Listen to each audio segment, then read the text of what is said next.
আজকে মাদক দ্রব্য আমাদের জন্য অভিশাপ, ঠিক কিনা বলেন? নানাভাবে প্রশাসন চেষ্টা করছে মাদক নির্মূলের জন্য, এজন্য আমরা ধন্যবাদ জানাই প্রশাসনকে, বলেন আলহামদুলিল্লাহ। কিন্তু আমি একটি ঘটনা শুনিয়ে তারপরে আপনাদের নিয়ে মোনাজাত করব। সেটা হলো যে কোনো কিছু সংশোধনের পথ দুইটা। একটা হচ্ছে মানুষের মস্তিষ্ক প্রসূত বুদ্ধি দিয়ে, আর একটা হলো কোরআন দিয়ে, ঠিক কিনা বলুন? এই কোরআন কেমনি আসে নাই শুধু তেলাওয়াত করবো আর আমরা শুধু সওয়াব কামাবো, আর কোনো কাম নাই, এজন্য আসে নাই। বরং এটা এসেছে মানব জাতি যে অন্ধকারে পড়ে আছে ওখান থেকে পার করে সমাধানের সত্যের আলোর ভিতরে আনবে। একটু দেখায় মাদক দ্রব্য আজকে সারা পৃথিবীর সমস্যা, ঠিক কিনা বলুন? আমাদেরও সমস্যা। এটা নির্মূলের জন্য কি করা যায়? দেখো, একটি হলো মানব রচিত হাতিয়ার, আরেকটি কোরআন কর্তৃক আরেকটি ব্যবস্থাপনা। এই পৃথিবীতে মাদক নির্মূলের জন্য সারা দুনিয়ার ইতিহাসে সব থেকে বড় প্রচেষ্টা যেটা হয়েছিল সেটা হচ্ছে আমেরিকা 1920 সালে। 1920 সালে আমেরিকাতে 14 বছর ধরে 1920 সনের জানুয়ারি থেকে শুরু করে 1933 সনের অক্টোবর পর্যন্ত এই চেষ্টা গোটা পৃথিবীর সেরা দেশ তখনকার বিজ্ঞানও তারা এগিয়ে তারা চেষ্টা করেছিল। মানব জাতির ইতিহাসে এত বড় প্রচেষ্টা আর ইতিপূর্বে কখনো হয় নাই। রেজাল্টটা কি?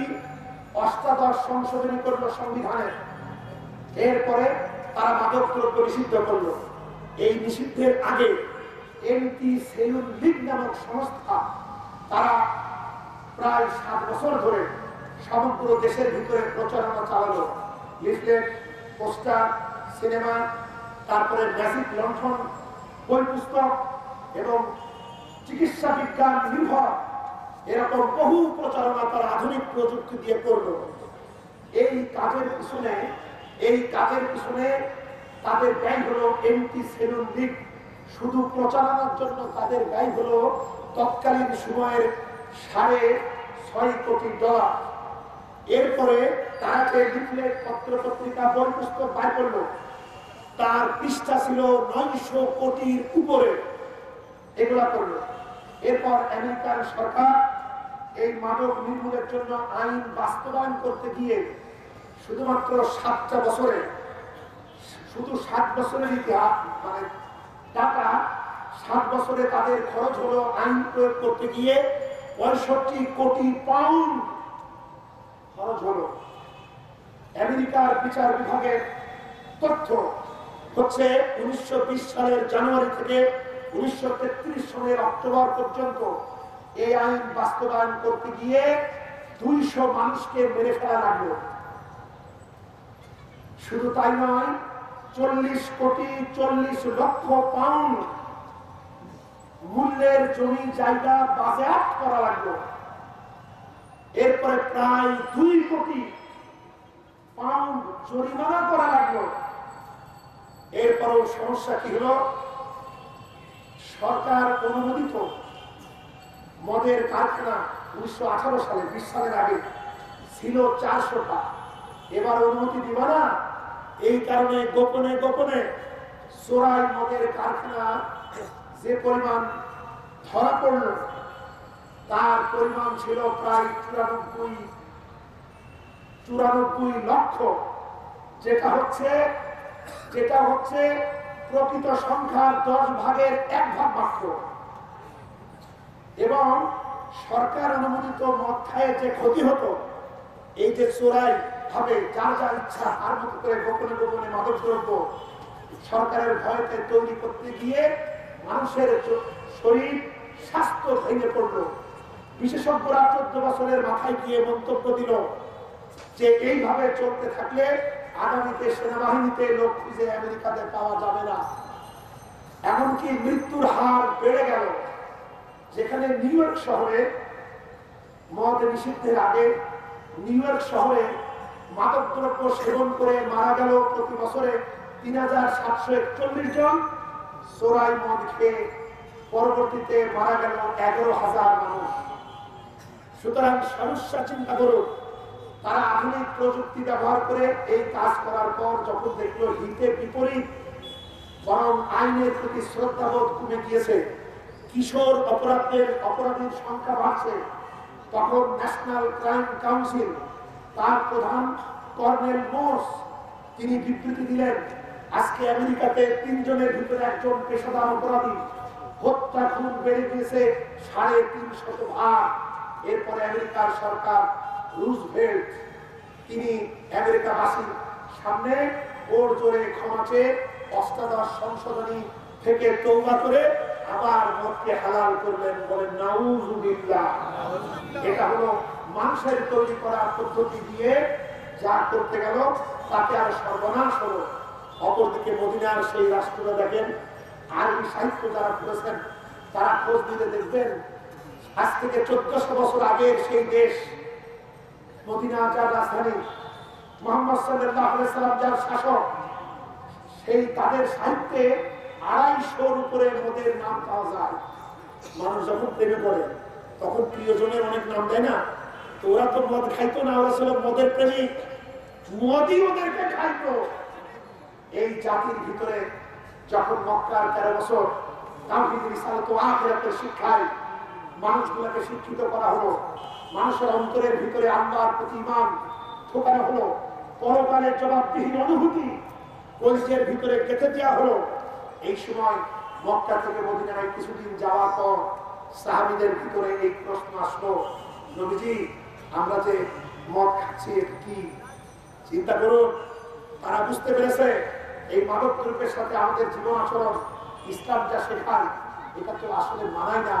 তারা ঈমানের ভিত্তিতে দায়িত্বশীল নাগরিকে পরিণত হয়েছে। আলহামদুলিল্লাহ। প্রশ্ন আসলো, নবীজি চুপ থাকলেন। নবীজি চুপ থাকলেন কেন? কারণ নবীজি নিজের থেকে কথা বলে না। কোরআনে কারিমে সূরাতুন নাজমের 2 এবং 3 নম্বর আয়াত, মা ইয়ানতিকু আনিল হাওয়া, আমার নবী নিজের থেকে কিছু কয় না, আমি যেটা বলতে বলি সেটা বলেন।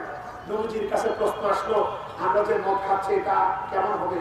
এটা আসলে ভালো মন্দ কি করছি? বন্ধুগণ, সূরাতুল বাকারা 219 নম্বর আয়াত অবতীর্ণ হলো, ইয়াসআলুনাকা আনিল খামরি ওয়াল মাইসির। নবীজি আপনাকে প্রশ্ন করা হয় মদ এবং জুয়া সম্পর্কে, আপনি বলুন এর ভিতরে তোমাদের জন্য কিছু উপকার আছে কিন্তু ক্ষতি বেশি। এতটুকু কথা শোনা মাত্রই কোনো লিফলেট নাই, কোনো বক্তব্য বিবৃতি নাই, তাদেরই একটা প্রশ্নের জবাবে মদের প্রেমিকদের সামনে তুলে ধরা হলো উপকার আছে কিন্তু ক্ষতি বেশি। এবার সচেতন সাহাবাদের ভিতরে যারা শীর্ষস্থানীয় তারা চিন্তা করলো, আল্লাহ যখন বললো ক্ষতি বেশি তাহলে এটা খাবো কেন?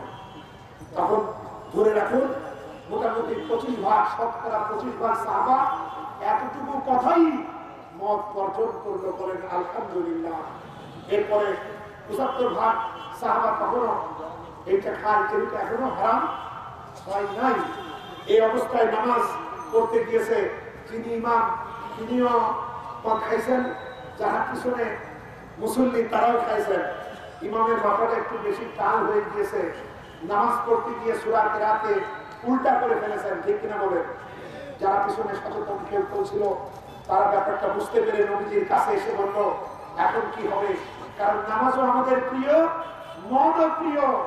এবার দেখুন 2 প্রিয় নিয়ে কে থাকবে আর কে থাকবে না তার লড়াই। যখন এই প্রশ্ন আসলো তখন সূরাতুন নিসা, কোরআনে কারীমের 4 নম্বর সূরা 43 নম্বর আয়াত, আল্লাহ পাক বলেন, হে ঈমানদারগণ, লা তাকরাবুস সালাত ওয়া আনতুম সুকারা, ঈমানদারেরা নেশাগ্রস্ত অবস্থায় নামাজের কাছে যাইও না। এখনো হারাম হয় নাই, শুধু বলা হয়েছে যখন মাতাল থাকো, নেশাগ্রস্ত থাকো, নামাজের কাছে যাইও না। আল্লাহ পাক দেখছেন আইনের প্রতি, তার বিধানের প্রতি কার প্রতি ভালোবাসা বেশি, নামাজ না মদ। এবার দেখা গেল আরো 25 সাহাবী তারা চিন্তা করলো, না যেটা খাইলে নামাজ পড়তে নিষেধ করা হয় আমরা সেটা খাবই না। 50 এমনি হারাম হওয়ার আগে মদ বাদ দিল আর 50 খায়। যে 50 খায় ওরা আবার রুটিন পাল্টালো, কারণ মদ খাইলে একটা মাতলামি, একটা নেশাগ্রস্ত ভাব থাকে।